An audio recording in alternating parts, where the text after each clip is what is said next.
माँ तू सबसे प्यारी है, माँ तू जग में न्यारी है। माँ तू सबसे प्यारी है, माँ तू जग में न्यारी है। अपने आंचल में रखना, अपने आंचल में रखना। हमें वरदानों से भरना। माँ तू सबसे प्यारी है, माँ तू जग में न्यारी है। माँ तू सबसे प्यारी है, माँ तू जग में न्यारी है। पिता, पुत्र और पवित्र आत्मा के नाम पर आमीन। आप सबों को जय यीशु। हम लोग पेंतिकोस्तल कलीसिया द्वारा जो गलत शिक्षाएं लोगों को दे रहा है उसके विषय में आज ये मनन चिंतन करेंगे। क्या प्रभु ईसा मसीह किसी कलीसिया की स्थापना किया है कि नहीं किया? क्योंकि कुछ लोग ऐसे ऐसे झूठे शिक्षाएं देते हैं, मसीह ने संसार में किसी कलीसिया की स्थापना नहीं की, कोई कलीसिया की स्थापना करने के लिए मसीह नहीं आए। और कुछ लोगों का यह तर्क है कि ईसा मसीह ने जिस कलीसिया की स्थापना की है आज वो कलीसिया नहीं है। तो हम लोग आज के इस क्लास में थोड़ा सा मनन चिंतन करेंगे कि प्रभु ईसा मसीह कलीसिया का स्थापना किया था कि नहीं। यदि हम लोग मत्ती के सुसमाचार उसके अध्याय 14 को पढ़ेंगे, वहां पर प्रभु ईसा मसीह 5 रोटी से 5,000 पुरुषों का और अनेकों स्त्रियों का उस भीड़ को तृप्त करता हुआ एक चमत्कार, रोटी का पहला चमत्कार दिखाते हुए एक यहूदी समुदाय को गठित किया। वहां पर रोटी खाने वाले लोग हैं, यहूदी लोग थे। तो यहूदियों का एक ग्रुप को, एक सभा को हम बोल सकते हैं, वहां पर उनका शिष्य बनाया। वे लोग प्रभु के पीछे पीछे होने लगे। उसी प्रकार मत्ती का सुसमाचार अध्याय 15 में हम लोग पढ़ते हैं ईसा मसीह 7 रोटियों से 4,000 पुरुषों की संख्या, केवल पुरुष लोग नहीं थे, उससे कई गुना स्त्री हो सकता है, क्योंकि यहूदियों में केवल पुरुषों की गिनती होता था। वो भी कौन है? जो लड़ाई लड़ने के लिए जो सक्षम है, केवल उनकी गिनती की जाती थी। तो वहां पर हम लोग पढ़ते हैं दूसरा रोटी के चमत्कार में प्रभु ईसा मसीह ने 7 रोटी से 4,000 पुरुषों के भीड़ को तृप्त किया। और ये समुदाय, यदि हम लोग उसको गहराई से पढ़ेंगे, इसका क्लास में इसे पूर्व में भी डाला हुआ है, इसलिए मैं उसका गहराई में ज़्यादा नहीं जा रहा है। इस भीड़ हमें मालूम है गैर यहूदियों का जगह था, इसलिए गैर यहूदियों का भीड़ था। तो ईसा मसीह ने सबसे पहले, इसका मतलब एक यहूदियों का, इसके बाद एक गैर यहूदियों का ग्रुप को, एक समुदाय को बनाया। इसके बाद अध्याय 16 में जाते हैं। 14 में यहूदी समुदाय, 15वां अध्याय में गैर यहूदी समुदाय, और अध्याय 16 के अंदर ईसा मसीह वाक्य 18 से प्रभु ईसा मसीह सिमोन से कहते हैं, मैं तुमसे कहता हूं तो पेत्रुस अर्थात चट्टान हो, और इस चट्टान पर मैं अपनी कलीसिया बनाऊंगा। प्रभु ईसा मसीह एक कलीसिया की स्थापना करने के बारे में यहां पर कहा। इसका मतलब ईसा मसीह ने कलीसिया के निर्माण किया है, कलीसिया बनाया है। और आगे प्रभु कहते हैं, अधोलोक के फाटक इसके सामने टिक नहीं सकते हैं। अधोलोक के फाटक इसके सामने टिक नहीं पाएंगे, अर्थात ये कभी खत्म नहीं होने वाला। ये चर्च, जिस कलीसिया प्रभु ईसा मसीह जो घटित कर रहा है, वो नाश नहीं होगा, मिटेंगे नहीं, खत्म नहीं होगा। ये ईसा मसीह के कहने का तात्पर्य है।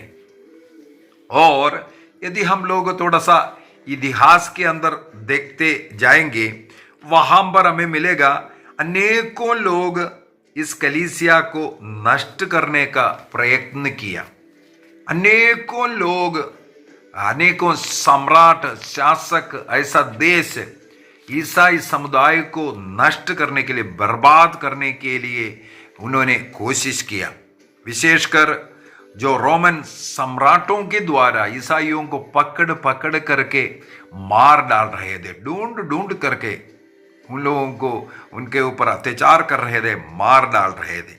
उसी प्रकार नेपोलियन जो अधिपति है, और जो फ्रांस के जो अधिकारी नेपोलियन बोनापार्ट, हमें मालूम है कलीसिया का नाश करने के लिए, समाप्त करने के लिए बहुत कोशिश किया। इस प्रकार अनेकों राज्य, अनेकों ऐसे लोग या धर्म के लोग भी इसको मिटाने के लिए, खत्म करने के लिए कोशिश किया। लेकिन उनके वो शैतानी हरकतें इस कलीसिया को नष्ट करने के लिए नहीं, बल्कि उसको बढ़ने की कृपा दिया ईश्वर ने। क्या कारण है? क्योंकि प्रभु ने इस कलीसिया की स्थापना पेत्रुस की चट्टान पर किया है। और करीब 2000 साल से हमें मालूम है ये चट्टान में ईसा मसीह ने जिसका निर्माण किया है, जिसको गठित किया है, वो आज भी टिका हुआ है। कब, कैसे इसका स्थापना किया है हम लोगों ने देख लिया है। मत्ती के सुसमाचार उसके अध्याय 16 वाक्य 18 के अंदर प्रभु ने वादा किया, मैं इस कलीसिया का निर्माण करूंगा।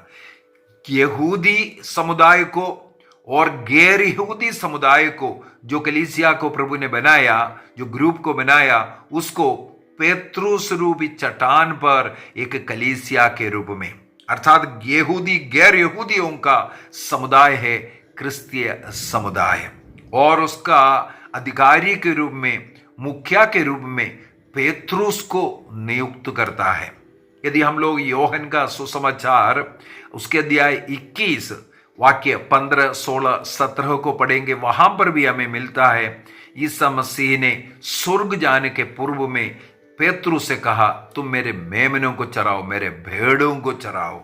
ये बोल करके ये प्रभु ईसा मसीह ने उन्हें कलीसिया का अधिकारी बनाया। इसका मतलब ईसा मसीह ने कलीसिया का निर्माण किया है। केवल इतना ही नहीं, यदि हम लोग एफेसियों का पत्र उसके अध्याय 2, एफेसियों का पत्र अध्याय 2 वाक्य 20 को पढ़ेंगे, वहां पर हमें मिलता है, संत पौलुस लिखते हैं, आप लोगों का निर्माण उस भवन के रूप में हुआ है जो प्रेरितों तथा नबियों के नींव पर खड़ा है, और जिसका कोने का पत्थर स्वयं ईसा मसीह है। तो ईसा मसीह ने पेत्रुस रूपी चट्टान पर, अर्थात प्रेरितों के नींव पर इसको खड़ा किया है। वो ईसा मसीह ने जिस कलीसिया का निर्माण किया है वो समाप्त हुआ करके बोलना भी पाप है, क्योंकि मसीह ने जिसकी स्थापना किया है वो कभी मिट नहीं सकता है। वो कलीसिया आज भी है। यदि हम लोग उत्पत्ति ग्रंथ उसके अध्याय 2 को देखेंगे, वहां पर ईश्वर ने हेवा की सृष्टि आदम की गहरी निद्रा में डाल करके उनके बगल से हेवा की सृष्टि की थी। और बाइबल पंडितों का मत है इसी प्रकार ईसा मसीह का कलवारी पहाड़ पर जो गहरी निद्रा अर्थात मृत्यु के समय पर उनके बगल में भाला मारा गया, वहां से रक्त और जल निकला, और ईसा मसीह के उस क्रूस पर का गहरी निद्रा मृत्यु के उस शैया से कलीसिया का सृष्टि हुआ है। और पेंतेकोस्त के दिन में ईसा मसीह ने पवित्र आत्मा को भेजकर इस कलीसिया का जन्म हुआ है। हम ये विश्वास करते हैं। कैथोलिक कलीसिया का धर्म शिक्षा ग्रंथ 766 में, कैटेकिज्म ऑफ कैथोलिक चर्च 766 में ये बात लिखा हुआ है। जैसे आदम की गहरी निद्रा में यह हेवा के सृष्टि किया, उसी प्रकार ईसा मसीह के क्रूसी निद्रा मृत्यु का उस समय कलीसिया की सृष्टि हुई है और पेंतिकोस्त के दिन में उसका जन्म हुआ। तब से कलीसिया 3000 लोग उसी दिन कलीसिया में बपतिस्मा लेकर के मसीह का शरीर का अंग बन गया, कलीसिया का सदस्य बन गया। वो बढ़ते बढ़ते कुछ ही दिनों में 5000 ऐसा बढ़ते बढ़ते जा रहा था। इससे देख करके राजाओं, अधिकारियों को, पुरोहितों को अच्छा नहीं लगा। यहूदी लोग इसलिए इनके विरुद्ध हुआ क्योंकि अनेकों यहूदी, गैर यहूदी लोग मसीह में विश्वास करना, मुक्तिदाता के रूप में स्वीकार करना शुरू किया, इसलिए उसका विरोध करने लगे। ये बड़ी दुख की बात है। आज भी अनेकों लोग इस कलीसिया का विरोध कर रहा है। कई लोग बोलते हैं वो कलीसिया आज नहीं है, कैथोलिक कलीसिया वो नहीं है। हम लोग गहराई में और भी उस विषय में पढ़ाई करेंगे। मत्ती का सुसमाचार उसके अध्याय 28 में वाक्य 20 में प्रभु ने कहा, देखो संसार के अंत तक मैं तुम्हारे साथ रहूंगा। जी हाँ, प्रभु ईसा मसीह कलीसिया की सृष्टि कर करके, कलीसिया का कोने का पत्थर बन करके इस कलीसिया में रहता है। इस कलीसिया के द्वारा हम लोगों को स्वर्ग राज्य जाना है। ईसा मसीह ने कलीसिया की सृष्टि करने का उद्देश्य इस कलीसिया से जुड़ करके जो व्यक्ति रहेगा, 7 संस्कारों के द्वारा मसीह को ग्रहण करता है, स्वीकार करता है, और वह इस कलीसिया के द्वारा स्वर्ग जाएगा। जिस प्रकार ईसा मसीह जो ईश्वर का एक दर्शन याकूब को मिला, उत्पत्ति ग्रंथ अध्याय 28 के अंदर, जेनेसिस चैप्टर 28 में याकूब एक दर्शन देखते हैं। वो दर्शन ऐसा था, एक सीढ़ी स्वर्ग से आकाश तक और पृथ्वी से आकाश तक लगा हुआ, उससे स्वर्गदूत उतर रहा है, चढ़ रहा है, उन्होंने देखा और ईश्वर स्वयं उनके पास खड़े होकर के उनसे बात किया। तब याकूब नींद से जाग उठते हैं और कहते हैं, मुझे ये मालूम नहीं था, सचमुच में ईश्वर यहाँ पर विद्यमान है। जी हाँ, कलीसिया रूपी सीढ़ी, हमें स्वर्ग पहुंचाने वाले सीढ़ी, ईश्वर यहाँ पर विद्यमान है। इस कलीसिया का कोने का पत्थर ईसा मसीह स्वयं है और मसीह से जुड़ना, कलीसिया से जुड़ना इसलिए जरूरी है। कई लोग ये सिखाते हैं, गलत सिखाते हैं, कलीसिया का कोई मतलब नहीं, बाइबल पढ़ो, बाइबल के अनुसार जियो। जी हाँ, बाइबल पढ़ना, बाइबल के अनुसार जीना, बाइबल सिखाना, यही कलीसिया सिखाते हैं। कलीसिया से जुड़ने के लिए ही ईसा मसीह ने कलीसिया की सृष्टि किया है। कलीसिया के बगैर मैं स्वर्ग जाऊंगा ये सोचेगा, ये बाइबल में कहीं नहीं लिखा है, बल्कि यही लिखा है कलीसिया से जुड़े रहने के लिए, कलीसिया जो सिखाता है उसको मानने के लिए लिखा हुआ है। आइए हम अपनी आंखों को बंद करें और एक निर्णय करें कलीसिया से जुड़े रहने का। ईसा मसीह ने संसार में एक कलीसिया को निर्माण किया, पेतरुस रूपी चट्टान के ऊपर, और मसीह स्वयं उस कलीसिया का कोने का पत्थर है। निर्णय कीजिए, उस कलीसिया से हम जुड़े रहेंगे। प्रभु का अनुग्रह आशीष हमें मिलने के लिए उस कलीसिया से जुड़े रहना जरूरी है। अधोलोक के फाटक इसके सामने टिक नहीं सकता है। अनेकों राजाएं, सम्राट, देश, ऐसे ऐसे लोग इसको समाप्त करने का कोशिश किया, लेकिन ये कलीसिया आज भी है। हमें निर्णय करना है, इस कलीसिया से जुड़े रहेंगे।